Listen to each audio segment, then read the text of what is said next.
If you're failing at home, the odds of you failing in business, I think, go up substantially. The years are not all created equal. They worked really hard with the best intentions, but you cannot recapture those years.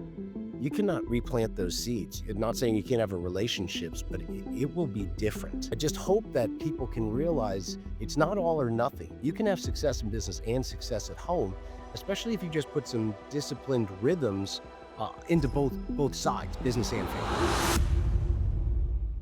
So, Jim, I'm super excited to have you here on the show today because we talk a lot about life here, but relationships are so important to everything that we do.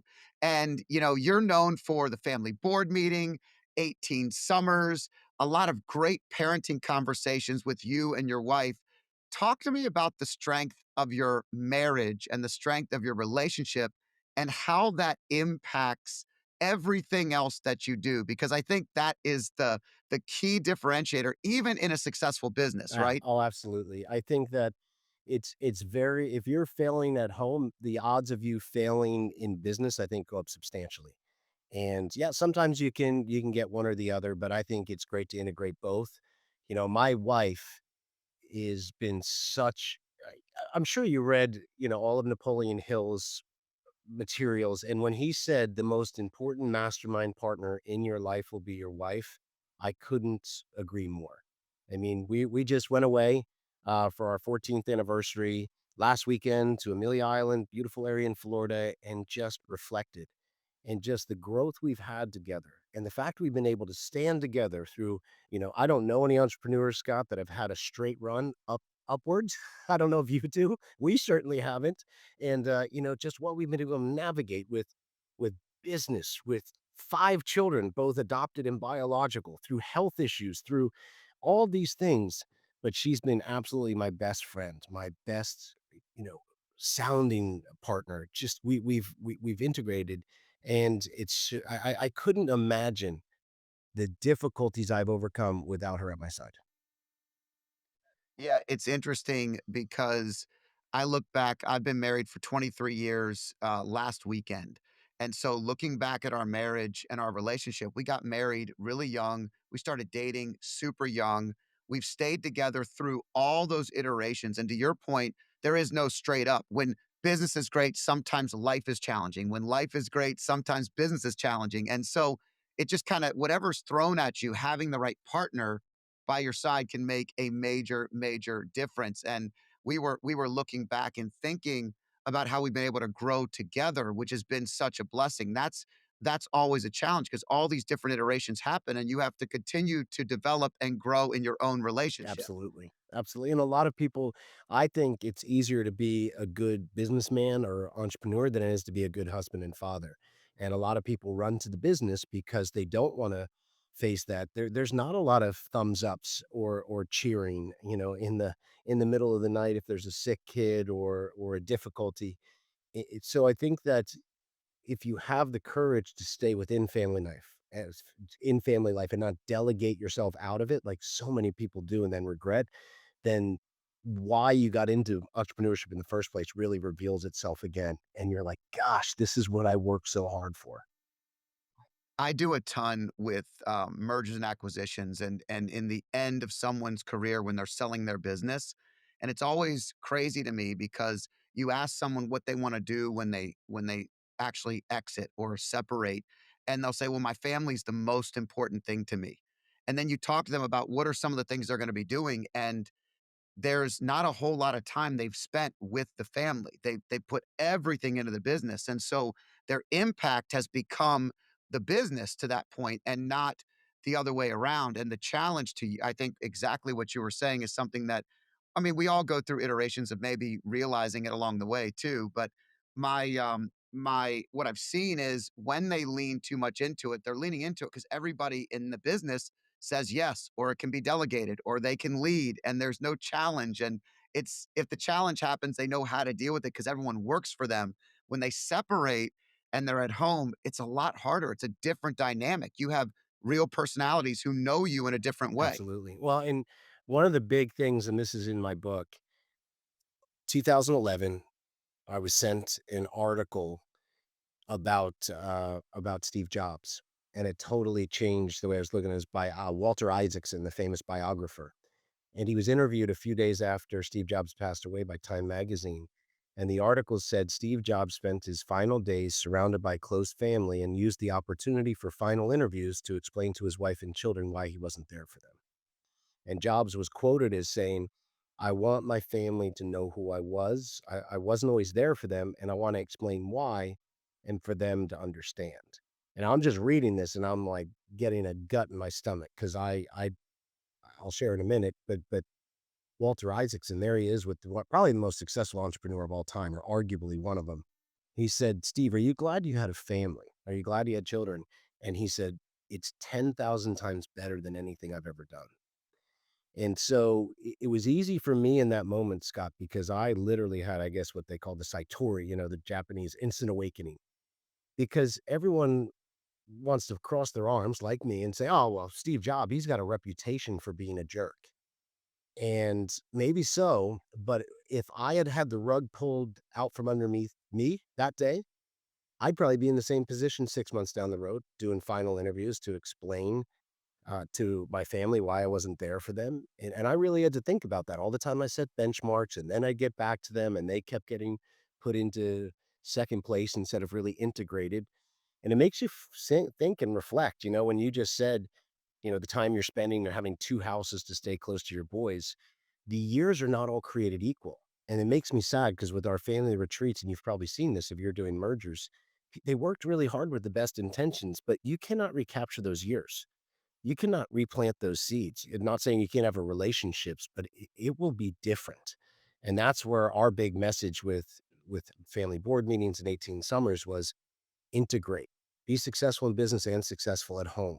That old advice, God, it was just I don't know if you remember, it was put your head down for 5 to 10 years, then get back to your family, they'll understand. We were all taught Oh, that. yeah, it's insane. When you think about it, it's absolutely insane, and I'm saying you can't sprint the whole way, nor do you want to, because your five-year-old is not hanging out with you as much as your 21-year-old, and, we've both experienced that now, so, yeah, anyway, I just hope that people can realize it's not all or nothing. You can have success in business and success at home, especially if you just put some disciplined rhythms, into both sides, business and family. Yeah, I tell this story a lot on the podcast because it was so impactful to me. But my youngest son comes to us and he's like, "Hey, I need to play for a soccer academy, and if I don't, I'm not going to play at the next level. And this is what I want to do, and I believe in it." And we're like, "Okay, we'll figure it out." And so we delay a couple of years and really delay, and then it gets to the point where it's time to do it. I'm the entrepreneur, so I convince everybody around me that it's going to be fine. That's my mom and dad, her mom and dad, my wife, who is definitely not super on board with this, but trusts us as a family to make the decision. We all got on board. And I remember driving home, and excuse me, I remember driving home, and this feeling of overwhelming emotion came over me because all I could think about is all the things I hadn't taught him. He just turned 14. I mean, I am just driving. And so, to your point, immediately prioritized. I called a real estate agent on the way home and I said, "Hey, I know we talked for like 30 seconds earlier today and I wasn't really sure what I want to do. I know what I want to do. I want a place in this place. I want this location, this timeline. I want to close in the next X number of weeks." And I came home and my wife goes, "Aren't you jumping the gun?" I said, "I'm not doing anything fast enough." What I realized is in order for us to stay a family, we have to have some permanence and a home for him. And and it was challenging and it definitely threw us into a little bit of a major family change because our other son was in his senior year of high school. So you know what that's like. Like that's a whole different ball game. So fast forward a couple months later, I had been going back and forth a lot and we're laying on the new bed and the furniture it just got installed in the place. My son comes in, I get out of the shower, I'm getting ready for bed. He comes into my room and he just lays on my bed, my 14-year-old, which for those of you that have boys, you know that it's not always a normalcy. They just come in on their own and just hang out with you for a second. He comes in, he lays down on the bed. He has his hands like behind his head and he's like, "This is really nice, Dad." And I mean, literally, to your point about prioritization, if I was go if to I was selling my company this year, I was doing this whole year was just absolute chaos, but nothing was more important than the family unit. So I can't relate more to that, and I also know those aha moments because they still happen no matter what. We still keep going through them. How have you been able to keep the family board meeting, like, as they age?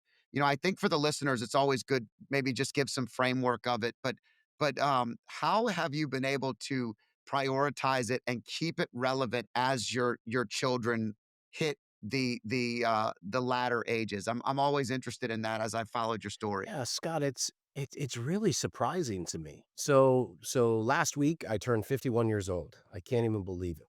Where the hell is the time gone?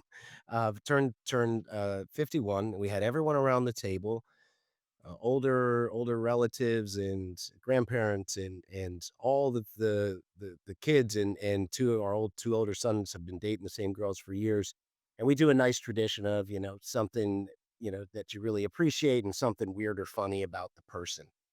And my oldest son, who is a big inspiration of the family board meeting, of spending this one-on-one time every quarter, he's got his own business now, bought his own house at 20. He's off to a great thing and didn't have the easiest beginning, which is part of in our book.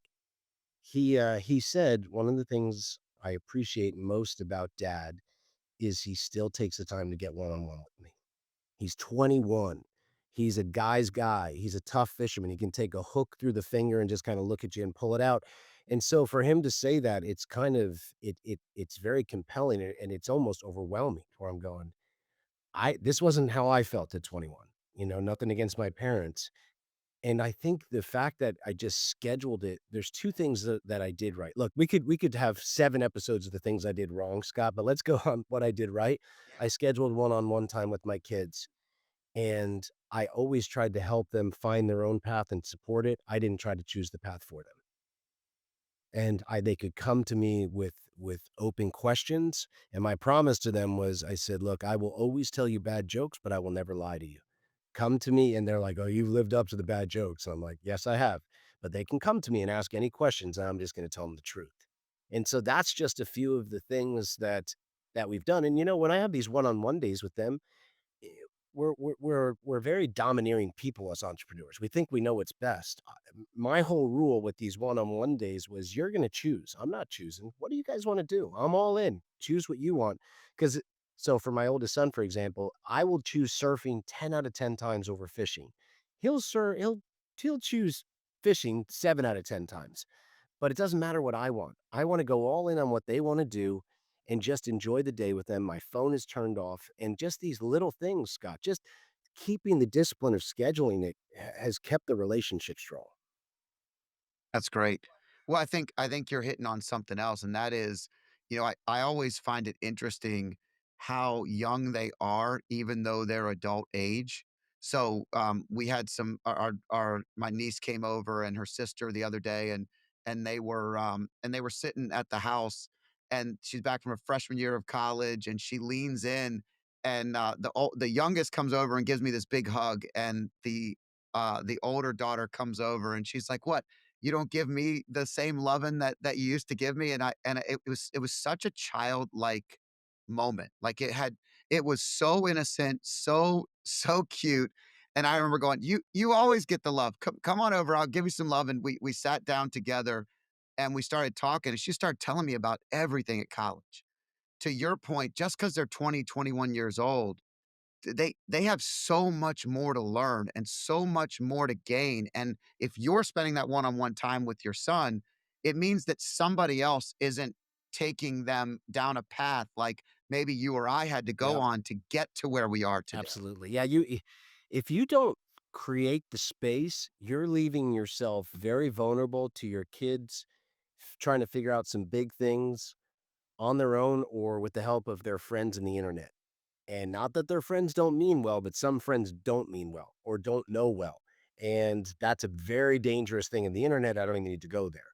So just making the space, there might be very little conversation at one point, but then 2 times later, there might be just a unloading, like you said, of just having to share. And that's where I think the clutch moments are. You know what I mean? It's not like you have to be a psychologist every day, but if you can be there in the clutch moments, I think that's the best athletes, right? They're there in the clutch moments and they perform. I've just made space and I could be there in some clutch moments, I think. Yeah, and I think you're hitting on something else that's really important, and that is entrepreneurs are naturally designed to be intense and all in at whatever they're doing. So it is important, I think, to just make sure that we're not prioritizing the wrong things and we're making sure that the family stays in that forefront, even if it's exhausting. I mean, we just had a week of a conference that I was at. I was exhausted. We come home and there's multiple games and it wears you, the driving, the back and forth, but the picture we got of the 4 of us as a family was the greatest takeaway of the whole weekend. It would happen to be Mother's Day. We're very rarely together anymore, all 4 of us, not because of having to get everybody together is very difficult. So you are creating these one-on-one relationships, and the together relationships are even they're bonus. Um, and I think it's so powerful that you've been able to master that and continue to work on it. I know that it's not something that anybody feels like they've mastered. They're just working on it constantly. Yeah. And I think again, the key starting point, Scott, is just start with a few things. You know what I mean? Like, so one of the things that I learned as your kids get older, since your kids are getting to that age, it might sound like too little, but talk to me in, 10, 12 years. That's what a mentor of mine said. If you can just start to design one big adventure vacation a year, just one, and say, it's on mom and I, we're going wherever you want. So far we just started this the last few years. We've gone to the Florida Keys, we've gone to Ireland, we're going to Eleuthera this year. Just that one thing, and girlfriend, fiancés are allowed to come, whatever, whatever the dynamics are, and then hopefully grandkids someday. We wanna have this one unbelievable family adventure once a year. And, think about where your kids are now and by the time they're 35, by the time they're 40. I mean, that one thing could hold it together. And so that's why I say to people, don't overwhelm yourself. Set a couple of powerful rhythms that you can work with, that you can afford, and stick with them. And that's the consistency that I think can bring about some of the magic. Yeah, it's great, and it's so true. I mean, a couple of years ago, we went to Italy as a family, and it was just it's an adventure the entire time, everywhere we're going. My favorite moment is we're sitting in this winery, and nobody wanted to go except me. And so, we're in this winery, and they're doing a wine tasting, and my youngest son is completely anti the whole experience, but he's sitting there and still listening. The oldest son is approaching college, so he's open to having a sip of wine, and my wife and I are loving it, and we were with another set of friends, but we it was so interesting to watch everybody listen to how they told us the different wines were made, and the kids were asking questions, and the youngest son was actually putting it in and then spitting it. He thought it was super funny. He was at the time like 13 years old or whatever, 14. So it wasn't like he was completely anti, but I like for me, it was so out of the ordinary and so different from normal experiences that we had a really fun time. We walked the place and we left and everyone's like, "What's your favorite part?" Everyone had a different favorite part. That was the other thing. On an adventure, everybody has a different favorite part. So for me, it was just about having everybody around that table because that's how I grew up in a big Italian Catholic family with everybody around the table. That meant a lot to me.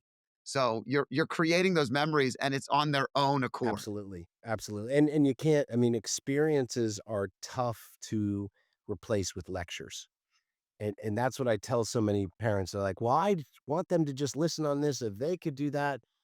I'm like, "If you are 90% lecture, 5% email, and 5% experience, I don't know how that's gonna go." Do you Do you find yourself I asked this because this past weekend, I'm talking to, a young couple. The wife is pregnant, and the young guy is just starting in business, and he's pumped, man. He's like, "I'm so excited. I wanna pick your brain. I wanna learn everything." And she just looks like she's probably a couple months away from having the baby. She looks beautiful, like, the whole family dynamic, I just see it, and I'm like oh man, I miss that feeling. Like I miss how amazing that felt knowing that I was speeding through life during those moments in the very beginning of our life cycle versus actually taking the step back. So I'm telling him nothing about business. I'm telling him everything about life. I'm like, dude, here's what you need to do.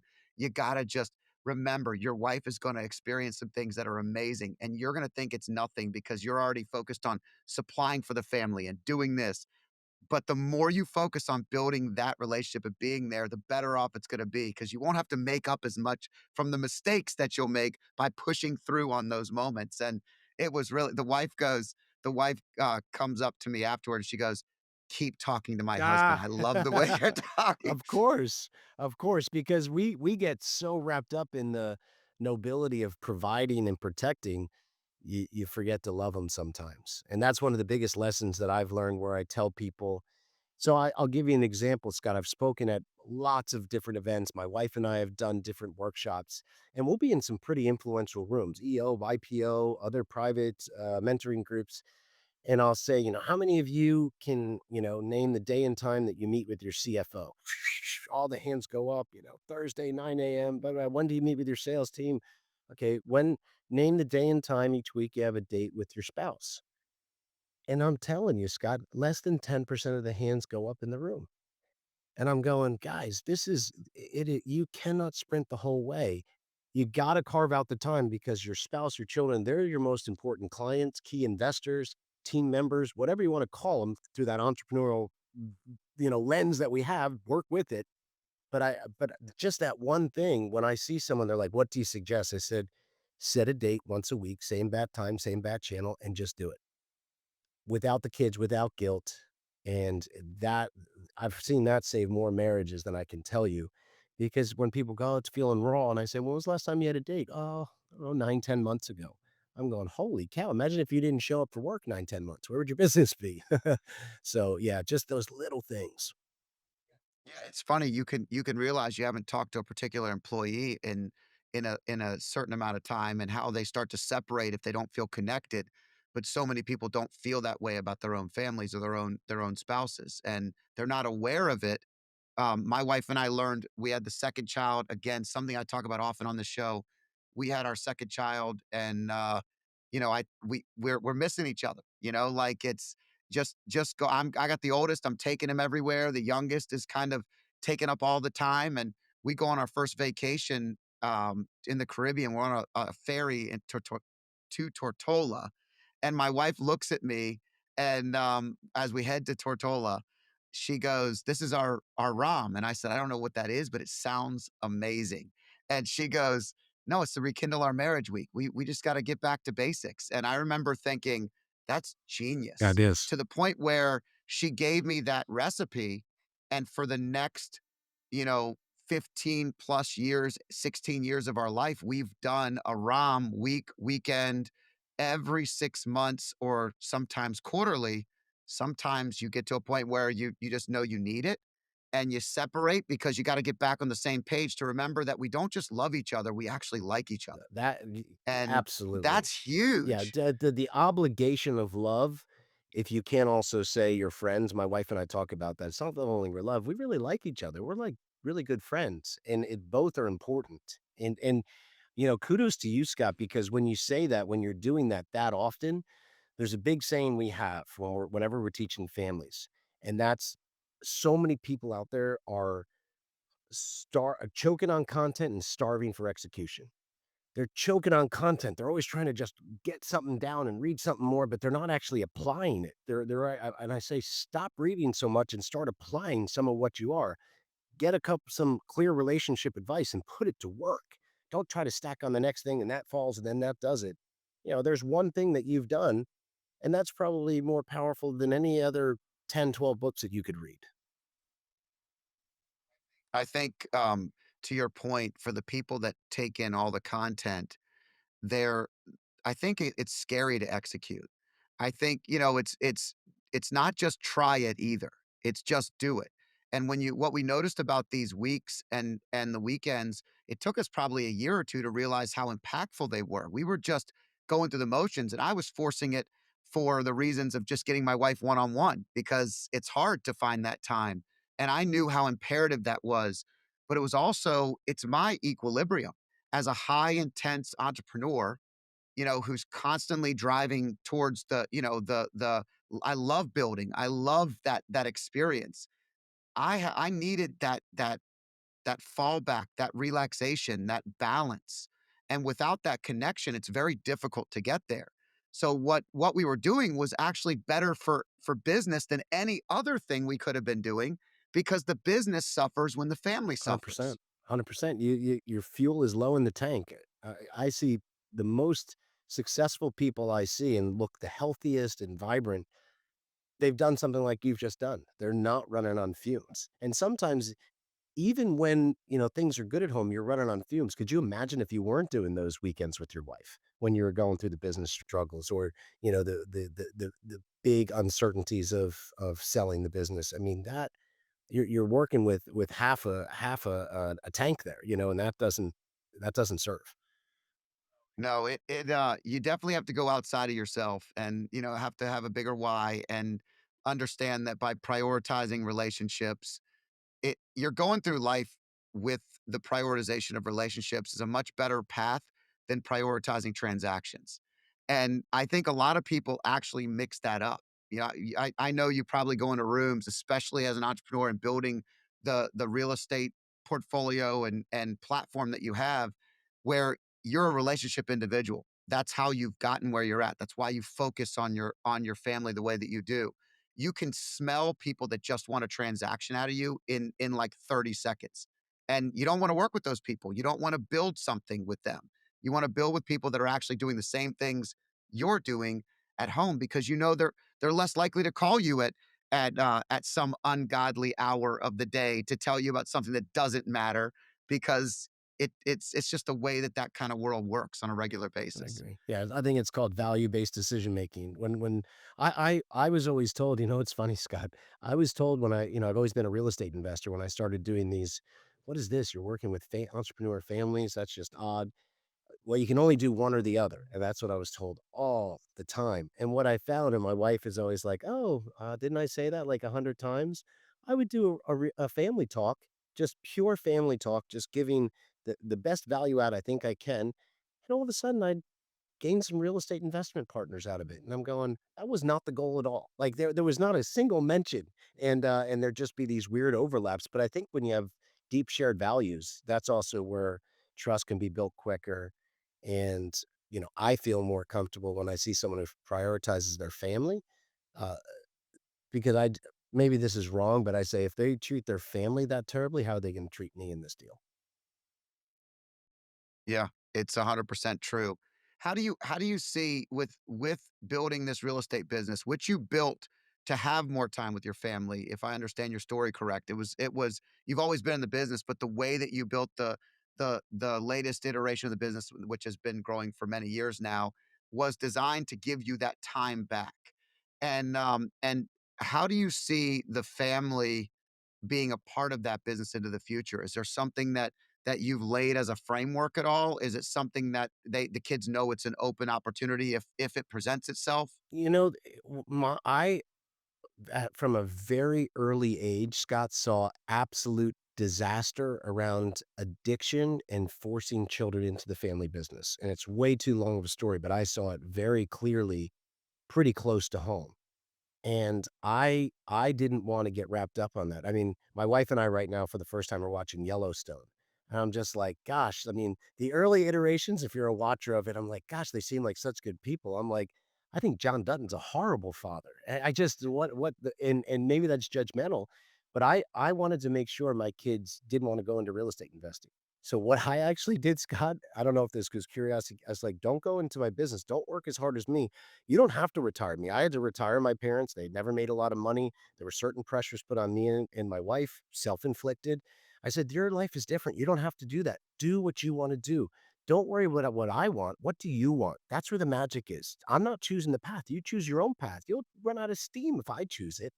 And just by doing that, guess what? One of them has a successful charter fishing business. He loves it, and he's wanting to invest in real estate on the side, and he's doing it. The other one had a really bad car accident at 17, had a full recovery, was so touched by the experience, he went in right at 18 to fire EMT school. He's now a local fireman EMT, and he wants to do real estate on the side. I'm like, guys, you know how happy that makes me? You didn't have to go all in. Like, I could care less if you do real estate or something else. They're very entrepreneurial, but they found something completely different. And they know the way that it's set up. And that's another thing, too. I think that's important, Scott. Our real estate investments, what I've always told my children is I'd love to pass them down to you, but our real estate, all of our investments in businesses are tied to core values. And what I've tried to teach, because again, I've learned of this scary word entitlement, terrifying word for first generation wealth people like us, is, I will try to do everything I can to give you opportunities to choose your own path and support that path, but I will not do the push-ups for you, and we're tied to certain core values. So again, the easiest one is addiction. I've watched too much addiction too close to us, where enabling is a very, very dangerous thing to do. So I've told them, for example, we're tied to sobriety. It's one of our core values. I love to have a glass of wine with my wife too, but we are tied to sobriety. And if you chose to take a path of addiction, like I've watched other entrepreneurial friends do, I will love you. I'll try to support you, but just know you will get nothing. And some people are like, you just told me, of course, I love them too much. I will not fund a life of addiction, especially if I'm going to leave. And just that's an example of core values. And I think teaching my sons, we have, everyone has the sex talk, the birds and the bees, around that same age, we had the money talk. And we just laid out our financials. We explained what's gone wrong, what's gone right, how I almost lost it all in '08, what we did to make it back. And then they sat in on accounting meetings with us for years. So we tried to have that money talk with them along with the sex talk because it's so important. So I don't know if I just digress too much there, but this is something I No, no, get I super get it excited. completely. I get it completely. I mean, ultimately, in my world, I built a business for 20 years, and I sold the business. And my 18-year-old son, his senior year, I was selling the business. We had this conversation. He goes, Dad, I have no idea if I'd wanna go into that business, but do you ever think that you should have kept it so that we had it as a family type of connection? I said, "No. I learned everything I needed to learn, and it's run its path, and here's what I'm doing now. Now what I'm doing is leveling up for us so we can grow together. You wanna build something, I'll help you build something. We'll build it completely separately."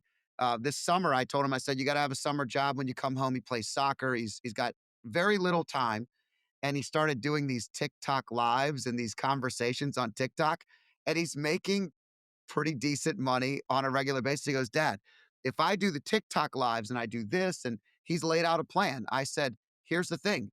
I don't care how you do it. I don't care what if you love what you're doing, I got your back. But there will be a plan associated with this. Not just going to be you want to do it when you want to do it. There's going to be a results and there's going to be a connection because any business has to have some parameters and accountability to it. And so it's not going to be just a hobby. A hobby is completely different. And I'm not going to support hobby businesses. I'm going to support unless you want to go do something after you're already earning a full living. And I actually am completely aligned with that. I mean, the founding father said, "We are soldiers, so our children can be teachers, so their children can be artists." And it's perfect. It's the exact thing we aim for. But outside of that, most generations of artists have to become soldiers again because they maybe missed a little bit of that impact that the first generation was trying to make. So what we're trying to do is kind of level them up, but not forget where we came from either, and just allow them to be a part of it. Yeah, that is so well. I don't think I've ever heard that so clear. Soldier, teacher, artist. And that's truly well, my son and I, we went fishing a few weeks ago and we were having pretty deep conversations. And I said to him, because he's also a really good artist, like he does mural art, usually Caribbean themed, but just like one of your fisherman artists. And he's like, "Well, yeah, I'm looking at that, but he puts a lot of pressure on himself to perform." I said, "I wanna remind you, you don't need to do what I did. And if you do, I'm a little insulted because you've really developed into a responsible young man. You don't need to go where I went. And if you do, I'm gonna be a little pissed off because I've set this up so you don't have to. I don't want you to do that, whether you're honoring me or not. go for the things you love. Take some breaks, enjoy the time, have relationships, and so I think they're finally starting to get it. But I think sometimes, Scott, too, if you've earned their respect, they're like, well, I got to do what you did. We love and honor you. I said, the best way you can love and honor me is like you just said, don't be the soldier, go to teacher and artist. 100%. My both of my boys pursuing soccer the way that they are is part of me helping them to know that they're not doing this because they have to go get a free education or a degree. They're not doing this because, I tell them all the time, like, look, I don't care if you go to college for soccer and get a side of a degree. Quite frankly, I don't care what you do as long as you come out and do what you love to do and you are successful, meaning that you are a successful human. You provide for yourself, provide for your family, but you love what you're doing. Nothing's worse than hating what you do every day, but making a lot of money because it's empty. And so I agree with you 100%. And we have those conversations. I think it's difficult for first generation wealth because they struggle because they saw the level of success. It's almost like there's an unfair pressure that they put on themselves to match that energy that maybe you had. But some of the energy that drives people like us isn't always positive energy. It's things that we came from that we were trying to get out of. And then we get trapped in something where it's always a bigger stage. So we're figuring out, well, how could I not do this? If this is right in front of me, I've got to do those things. And so I don't want them to have those battles. I want to frame it and work through it together. And we can go side by side in business. Not You don't have to match, you don't have to beat. That's an antiquated and old thought process. It is, and I think I am so and I don't have sure things, but I am so positive on this new approach just because I've worked with so many families. It's just an unfair advantage. If you're willing to stay open to this like you were, to let go of that 20 years to say what's next and what better fits my family and my sons where I'm not forcing who I am on top of them, you have an unfair advantage, Scott. I think we have an unfair advantage over trying to hold together. Now, you might hold a business and someone just feels, there's no nepotism, there's pure interest and they want to go in. That does happen. But when it's forced, you what you've laid out and what you want to do, I think you have an absolute unfair advantage for the next few generations to break that famous generational curse. One makes it, the second ruins it, the third is picking up the pieces. Yeah, I kinda like breaking stuff and building it back up again anyway. I mean, it's kind not in a family way, but in a business way, like breaking the way I think and then rebuilding the framework.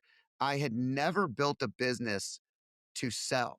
And I went to a Joe Polish, Genius Network event, and it was my first one in 2018 I didn't know anyone in the room, and the whole panel, we probably know a lot of the same people, by the way, because I saw your website, and some of the people I met at that event were at that, on your website. But, I'm sitting, and the first meeting that I'm at, they have an entire stage of people that sold their businesses for hundreds of millions of dollars. And I remember going, I took perfect notes. I rewatched it like 5 times, and I thought, everything I've been building has been about building for today. It wasn't about building towards the ability to build something bigger than myself so that someone else wants it. But if someone always wants it, that's a completely different dynamic. And now it can be even larger. And so I changed the framework. And once I got there, I was like, okay, how do you change that framework again? And the only way to show them to take chances is to go on my own little life adventures along the way, which means it can be a little more challenging, but you learn so much. So I think it's cool that you're creating that environment for your children through experiences. I like to press the art, by the way. I think that's awesome because it's something I would have never done. So anything I would have never done, I want to see someone else do because I admire it so much at 47 versus, 27 when I was like, no, whatever you do, you got to make money and figure it out. And, the stupid part of our Yeah, lives. right. Yeah, it's so powerful. And you don't know how much time you have left. So it's funny with Joe Polish, my first family talk ever was on his stage. And we've remained friends. We were just together a few months ago. A very close friend of both of ours, 60 years old, passed away of pancreatic cancer. We were there within the last few weeks. It was some of the final days, and him and I spent a few days with him. He was 60. He has children ranging from 10 to 18, 17. I'm sorry, 5 of them, and, he had no expectation that was gonna happen, and what I did watch him, he was one of my main mentors. I think he passed with less money at 60 than he had at 50, and he had an option to exit, Scott. He had an option to exit. We talked about it, clipping coupons, and he just kept driving, and he had the lots of things like most of us go through as kids, like, that gave inspiration. "We gotta do this," and it's been a lesson, me turning 51 now, and to watch him go from 50 to 60 and then not think he was leaving and not get anywhere, almost like he was on the treadmill. I'm saying, "Okay, how am I transitioning more to the artist side?" Real estate's always gonna be a part of a life, but I wanna look at the artist side as well. Have you read Arthur Brooks from Strength to I Strength? haven't. It's a phenomenal book, and I think, I love what Arthur Brooks does, and he's he's the happiness professor at Harvard University, but he's very grounded. He's not like an ideologist. He's very, very smart. The book just describes this world where those that live the longest and the most successfully turn the action of maybe doing into, teaching. And so the way that I always envisioned it is I just wanted to get to my teaching chapter quicker than a lot of people. And what I'm finding is our generation is a generation where we kind of came from that mixed world. We came from that World War II generation, the baby boomers, who were they were very different from each other, but they all were that hard work, productivity mindset. Gen X is this generation that's kind of lost in between the millennials and baby boomers. But this our 45 to 60-year olds today are more interested in selling their businesses. I see it every day than 60 plus. Once you get to 60 plus, they get their first grandkid, they start relaxing, they start saying, "I could do this," and now they're not doing it as hard as they were, so many of them spin in the hamster wheel. It's the same business that it was a decade before, and I mean, I talk to people all the time, they're 67, and they're like, "I'm gonna do this for 15 more years," and you're like, "Dude, I mean, what else are you gonna do for 15 more years? Like, what else are you trying to accomplish?" So, to your point, I just I went on a long one too, but Arthur Brooks, Strength to Strength, very powerful book, one that I've really enjoyed and I go back to, but it's the concept that I took and I'm seeing a lot of in that 45 to 60-year-olds where they're like, "Okay, I can make the adjustments today, or I can build the business around who I want to be, not who I am right now." And those are two different things. So, m- it's powerful. It's a worth a beach read on your next adventure trip. Yeah, that's a great one. Tell us, what's next for you and the business, you and the family. Like anything on the forefront that you're working on that's really fun or worth sharing. We're starting to collaborate a little bit more with family organizations that have we I'm not gonna say we went quiet for a few years. I mean, we relaunched our book, it went to Wall Street Journal, we were super excited about that, but we weren't we really in COVID, we said we just wanna be with our family. And so just in the last 6 months, we've really been allowing to let out the line and collaborating more with some people on live events and such in the learning. The real estate is still involved in my life and I do, but, I do see like a 5-year plan in that, possibly because we always wanna be looking what our market's doing, where do I wanna be? Our 2 oldest have just left the nest, and now our others are 10, 8, and 3.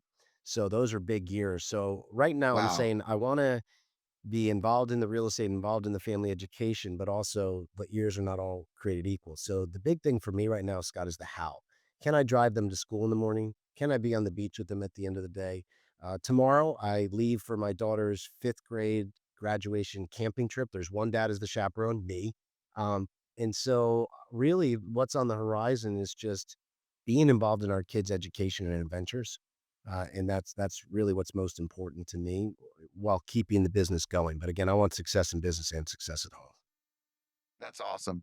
Every time I travel quite a bit lately, and every time I get stranded on a runway or it's taken longer and you're having one of those moments where you know it's uncontrollable. So the more you travel, the more you just let go. Um, but part of the way I let go is I go back into my iPhone and I just start looking at all the family memories, and it's all those family field trips. Like I'll have tears running down my eyes as I watch something in the front row of the plane.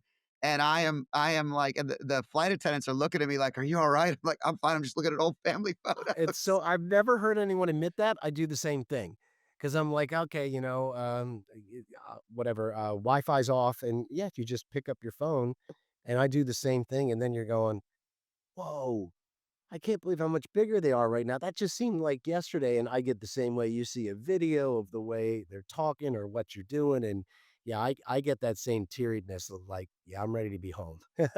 Yeah, I think it's my way of just remembering why I'm doing it, and then reversing, making sure I'm not forgetting that that's the forefront. I had the last point I'll make, and we'll wrap it up.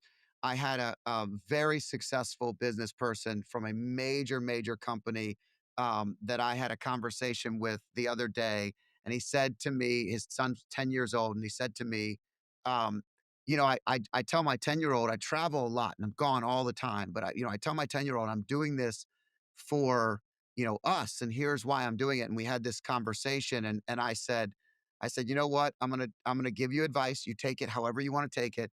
But I said, your 10-year-old, by the time he actually appreciates what you're doing for him in your brain, you're going to be regretting every decision you made from this point to that age.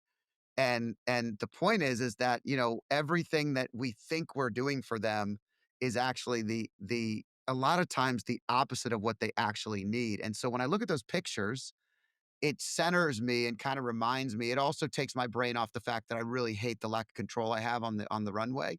So it does lots of things, but I do love that recentering, that reframing of a bad Yeah, situation. and you gave your friend good advice. I mean, that's why we named the company 18 Summer. Someone I met through Joe Polish actually, taught me that concept, Joel Weldon, if you know Joel. Yeah, I know Joel really So well, Joel's yeah. been a friend I for paid for Joel's, program immediately after meeting Joel. I was like, Joel's like, "You pay one time, and you're in my program for life." And I'm like, "Joel, that's the cheapest and best deal I've ever heard in my entire life." and he means it. We just sent out a one of our family emails, and he said, "I need to introduce you to these 2 people." And it was Joel who taught me 18 Summers concept. And then when you start to look at the research, the average person will spend 85% of the quality time they ever have with their child by the end of the 18th summer. And that is something powerful to remember. So what does that mean? Well, first of all, you can be more intentional. That's the average person. I think 18 and above, I think you can have 20, 25, 30, 35% more time with them. But if you don't do those first 18 right, the odds of a deep relationship forging after that, it diminishes. It really does because you had some very fertile soil in those, clear, opportune times, and you didn't take advantage, and you can't deny those facts. I mean, that is 85% of the time, and it's the years aren't created equal. So I always tell people, do that math equation. How many summers do you have left? That's why we called it 18 summers. It's the best, easiest, most potent math equation that woke me up. I love it. I also love that Joel Weldon's involved because he is a master. This is, for those of you that don't know who this person is, he is one of the best speakers that you'll ever meet in the world, and he could take the framework of any topic and turn it into something so powerful and so pointed that everybody understands it. So, he's got a lot of energy. I don't remember how old He's Joel in is right I think now. he's in his early 80s, and he's 80s. water skiing probably better than you and I. I mean, it's not I am not doing anywhere near. I got invited, 2 years ago, to his place, and my wife was still teaching school at the time, and we couldn't do it. And I remember being like, "Oh, I wanna get that invite again." It was so fun, it looked like. He has, like, a whole itinerary and everything. Anyway, Jim, it's been a pleasure to have you on the show, man. I'm looking forward to, following your path and watching your family grow into great things, and, I'm really grateful for the time you gave me today. Thanks for the great conversation, Scott. Pleasure to be here. I hope you enjoyed this podcast. If you liked it, there's more where this one came from. Click here and enjoy some more.